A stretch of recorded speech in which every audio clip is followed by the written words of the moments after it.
অধিকার রবীন্দ্রনাথ ঠাকুর। অধিকার বেশিকার বনের উপর, সেই তর্কে বেলা হলো বাজিল দুপুর। বকুল কহিল, শুনো বান্ধব সকল, গন্ধে আমি সর্ববন করেছি দখল। পলাশ কহিল, শুনি মস্তক নাড়িয়া, বর্ণে আমি দিক বিদিক রেখেছি কাড়িয়া।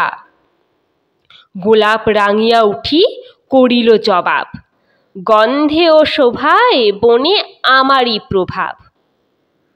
কচু কহে, গন্ধ শোভা নিয়ে খাও ধুয়ে, হেথা আমি অধিকার গাড়িয়াছি ভুঁয়ে। মাটির ভিতরে তার দখল প্রচুর, প্রত্যক্ষ প্রমাণে জিত হইল কচুর।